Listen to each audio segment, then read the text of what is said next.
আসসালামু আলাইকুম সবাইকে, আশা করি সবাই ভালো আছেন। মুশফিকুর রহিমের 99তম টেস্ট শুরু হয়ে গেছে। কেন এই নামেই টার্ম করছি বিষয়টা, কারণ এই পুরো টেস্ট সিরিজের মধ্যে আসলে টেস্ট চ্যাম্পিয়নশিপ রিলেটেড কোনো লেনাদেনা নেই।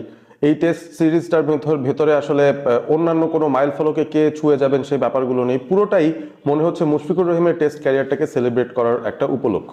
এবং এই উপলক্ষটা অবশ্যই বাংলাদেশের ক্রিকেটের জন্য খুব ইম্পর্টেন্ট, কারণ আমরা আসলে 2000 সালে টেস্ট স্ট্যাটাস পাওয়ার পর থেকে এই যে 25 বছরের টেস্ট জার্নি, সেখানে আসলে লনজিভিটির যে বিষয়টা থাকে সেই বিষয়টা কিন্তু একজন ক্রিকেটারই এখনো পর্যন্ত প্রমাণ করতে পেরেছেন শুরু থেকে শেষ পর্যন্ত, সেটা হচ্ছে মুশফিকুর রহিম। 2005-এ ইংল্যান্ডের বিরুদ্ধে তার ডেবিউর পর 20 বছর তিনি কাটিয়ে দিয়েছেন এই ইন্টারন্যাশনাল ক্রিকেটে, এবং টেস্ট ক্রিকেট খেলার 20 বছর পূর্তিটা তাও হয়ে গেছে। এবং ওভারঅল আমরা যদি চিন্তা করে দেখি, এই মুহূর্তে অ্যাক্টিভ ক্রিকেট প্লেয়ার্স যারা এই মুহূর্তে টেস্ট ক্রিকেট খেলছেন তাদের মধ্যে মুশফিকুর রহিম সবচেয়ে বেশি সময় ধরে টেস্ট ক্রিকেটটা খেলছেন। 20 বছর ধরে তিনি রয়েছেন এবং এখনো তিনি active player. So overall world ক্রিকেটেই মুশফিকুর রহিমের কিন্তু আলাদা একটা জায়গা আমরা এই মুহূর্তে দেখতে পাই। এই বছরের শুরুতেই অ্যাঞ্জেলো ম্যাথিউস তিনি রিটায়ারমেন্টে চলে গিয়েছিলেন, শ্রীলঙ্কার এক লেজেন্ড। মুশফিকুর রহিম আসলে যে ফিটনেসটা বজায় রাখছেন 38 বছর বয়সে এসেও, তার ফিটনেস, তার টেস্ট ক্রিকেট খেলার যে ক্ষুধা, সবকিছু মিলিয়ে তো মনে হচ্ছে তিনি আরো বেশ কিছু বছর টেস্ট খেলে যেতে চাইবেন যদি তিনি ফিট থাকেন এবং ফর্মে থাকেন, বাংলাদেশে দলটায় কন্ট্রিবিউশন যদি দিতে পারেন। যাই হোক, মুশফিকুর রহিমের জন্য অবশ্যই আগাম একটা শুভকামনা আমাদের রয়েছে, যেন তিনি এই টেস্টটা ভালো মতন খেলে তারপর দ্বিতীয় যে টেস্টটা হবে ঢাকাতে সেটাও যেন তিনি খেলতে পারেন, এবং সেটাই হবে তার 100তম টেস্ট মিরপুরের মাটিতে, হোম অফ ক্রিকেটে। মুশফিকুর রহিম অবশ্যই ব্যাপারটাও রাঙিয়ে রাখতে চাইবেন।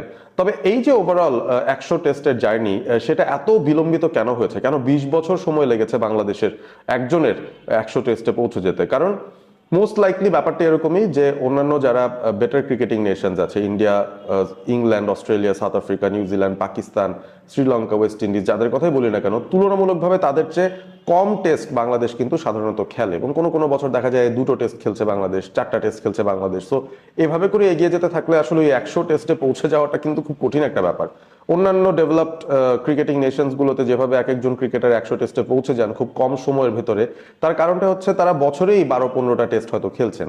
এখন এই টেস্ট সাইকেলের নিয়মটা যখন যুক্ত হয়েছে টেস্ট ক্রিকেটের জন্য, যখন এই টেস্ট চ্যাম্পিয়নশিপটা অন্তর্ভুক্ত করেছে আইসিসি, তখন থেকে মোটামুটি সব দেশ অন্তত বেশ কিছু টেস্ট খেলার সুযোগ পাচ্ছে, এবং সেই টেস্ট ম্যাচগুলো তারা খেলে 3 বছরের সাইকেলের ভিতরে একটা মিনিমাম নাম্বার অফ টেস্ট খেলার সুযোগ পাচ্ছে। এখান থেকে আমার মনে হয় বাংলাদেশের জন্য, প্লাস অন্যান্য যারা ক্রিকেটিং নেশনস আছে যারা টেস্ট স্ট্যাটাস প্রাপ্ত হয়েছেন, Ireland, Afghanistan, Zimbabwe, West Indies, Sri Lanka, তাদের জন্য একটু সুবিধাই হয়েছে যে তারা একটু বেশি সংখ্যক টেস্ট খেলার সুযোগ পায়।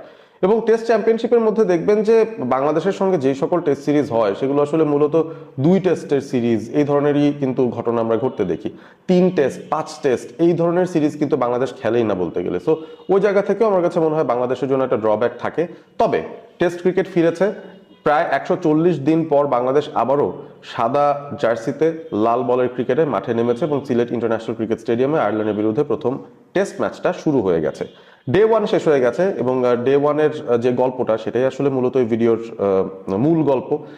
এবং এই ডে 1-এ আসলে কি কি ঘটেছে সেগুলো নিয়ে আলোচনা করতে চাই। প্রথমে যদি বলি যে বাংলাদেশ টসে হেরেছে, অর্থাৎ আয়ারল্যান্ডের ক্যাপ্টেন ব্যালবার্নি তিনি টস জিতে আগে ব্যাটিং এর সিদ্ধান্ত নিয়েছেন। মূল কারণ এটাই হচ্ছে যে বেসিক্যালি কেউ 4th ইনিংসে ব্যাট করতে চান না। টসে জিতলে আগে ব্যাটিংটা এই জন্যই আয়ারল্যান্ড নিয়েছে যে তারা 4th ইনিংসে ব্যাট করতে চায় না, বাংলাদেশকে একটা টার্গেট তারা দিতে চায়। এই ম্যাচটার মধ্যে আয়ারল্যান্ডের 2 জন ক্রিকেটারের ডেবিউ হয়েছে। একজন হচ্ছেন কেড কারমাইকেল, তিনি একজন টপ অর্ডার ব্যাটার, এবং সেই সাথে আরো একজন যিনি জর্ডেন নীল। এই 2 জন ক্রিকেটার তাদের টেস্ট ডেবিউটা পেয়ে গেছেন এই সিরিজের মাধ্যমে বা এই ম্যাচের মাধ্যমে। বাংলাদেশের হয়েও একটা ডেবিউট্যান্ট আছে, বাঁহাতি স্পিনার হাসান মুরাদ। তিনি যখন স্কোয়াডে অন্তর্ভুক্ত হয়েছিলেন তখনই অনেকে বলছিল যে নাইম হাসানকে বাদ দিয়ে, একজন অফ স্পিনারকে বাদ দিয়ে কেন হাসান মুরাদকে নেওয়া হয়েছে।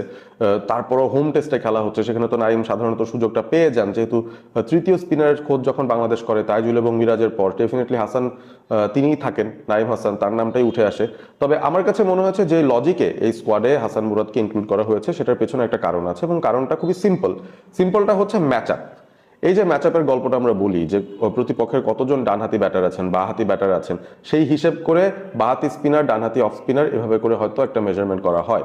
এবং বাংলাদেশ দলটা যেহেতু তাইজুল আছেন বাঁহাতি স্পিনার, মিরাজ আছেন ডানহাতি স্পিনার, আয়ারল্যান্ডের ব্যাটিং লাইন আপে কয়জন বাঁহাতি ব্যাটার আছেন বা কয়জন ডানহাতি ব্যাটার আছেন সেগুলোর একটা হিসেব হয়তো করা হয়েছিল, এবং সেখান থেকে বের করা হয়েছে যে এই পুরো আয়ারল্যান্ড স্কোয়াডের মধ্যেই বাঁহাতি ব্যাটার মাত্র একজন, তাও আবার তিনি নিচের দিকে খেলেন, ম্যাকব্রাইন। টপ 6-এ কোনো বাঁহাতি ব্যাটারি নেই। সো ওই ব্যাপারগুলোই আমার মনে হয় মাথায় রেখে বাংলাদেশের ম্যানেজমেন্ট সিদ্ধান্ত নিয়েছে যে তারা একটা বাঁহাতি স্পিনারকে নেবে, এবং সেই ক্ষেত্রে যারা রেসে ছিলেন আমি বলবো তানভীর ইসলাম ছিলেন, অবশ্যই হাসান মুরাদও ছিলেন। তবে হাসান মুরাদ সুযোগটা আগে পেয়ে গেলেন এবং হাসান মুরাদ বেশ ভালো পারফর্ম করেছেন বলা যায়।